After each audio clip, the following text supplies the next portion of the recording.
रिश्तेदारी का होना भी अति आवश्यक है। अगर रिश्तेदारी नहीं होगी तो हम जंगल में खड़े एक पेड़ के समान अच्छे भी नहीं लगेंगे। हम अपने सुख दुख के अनुभव किस तरह से एक दूसरे से बांट पाएंगे। जिस तरह से एक अकेला चना भाड़ नहीं फोड़ सकता, उसी तरह से एक अकेला इंसान भी इस दुनिया में नहीं रह सकता। उसे अपनी रिश्तेदारी भी निभानी पड़ती है। रिश्तेदारी निभाना भी एक अच्छी बात है।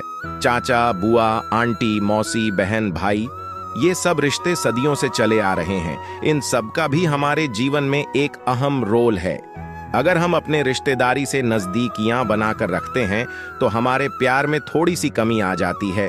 धीरे धीरे हमारे संबंधों में वह मधुरता नहीं रहती जो मधुरता हमारी दूर रहकर रहती है। अगर हम रोज किसी रिश्तेदारी के यहाँ चले जाते हैं तो वह हमारी इतनी कदर नहीं करता। वह सोचता है कि यह इंसान तो रोज ही बिना बुलाए आ टपकता है, और दूसरा हमारी निजी जिंदगी की बातें भी एक दूसरे को पता लग जाती हैं। इसलिए अगर हम चाहते हैं कि हमारा प्यार बना रहे तो हमें रिश्तेदारी से कुछ दूरी बनाकर रखनी चाहिए।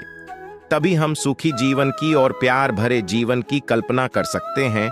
हम इंसान एक सामाजिक प्राणी है जिसको अपने जीवन में दूसरे इंसानों की जरूरत पड़ती है।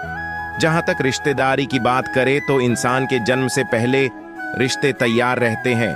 खानदानी रिश्ते, खून के रिश्ते, दोस्त के नाते, इंसानियत के नाते, जात भाई और न जाने कितने रिश्ते नाते इंसान अपनी जिंदगी में बनाता है। दिन ब दिन रिश्तों का टूटना और जुड़ना चालू रहता है। इंसानी रिश्ते जब कमजोर हो जाते हैं तब टूटते हैं, और जब मजबूत होते हैं तब टीकते हैं। इंसान का इंसान से रिश्ता पूरी तरह सिर्फ विश्वास पर टिका हुआ होता है।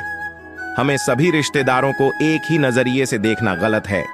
एक समान विचारों वाले लोगों के साथ रहना हमारे लिए बहुत अच्छा है। भिन्न विचारों वाले लोगों से थोड़ा दूर रहना भी अच्छा है। आज रिश्तेदार आपको नजरअंदाज कर रहे हैं, ये सही बात है। ये मेरे साथ भी कई बार हुआ है, लेकिन अब मैं भी रिश्तेदारों के नजरअंदाज कर रहा हूँ और उस दिन का इंतजार कर रहा हूँ जिस दिन उन्हें ये सब बताऊंगा।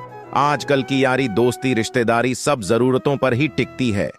जरूरत खत्म, रिश्तेदारी, दोस्ती खत्म।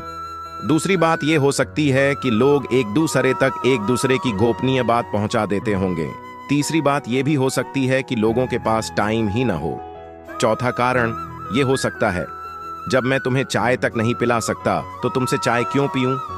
पांचवा कारण, इंटरनेट ने सब कुछ इतना आसान बना दिया कि किसी को किसी की जरूरत नहीं। छठा कारण कि सब इतने आमिर हो गए कि पैसे से कोई भी काम हो सकता है। सातवां ये कि हैसियत बदल जाने से भी रिश्ते में दूरियां बनने लगती हैं। पिछले 10 सालों में एक पीढ़ी आई है जिनमें न जाने क्यों सारे रिश्तेदारों के लिए एक घृणा भरी हुई है। कोई रिश्तेदार घर में आए तो अपने कमरे में छुप जाने को कूल माना जाता है। कोई रिश्तेदार अगर अच्छे भाव से भी पूछ लें कि क्या पढ़ाई चल रही है तो बच्चों को गुस्सा आ जाता है।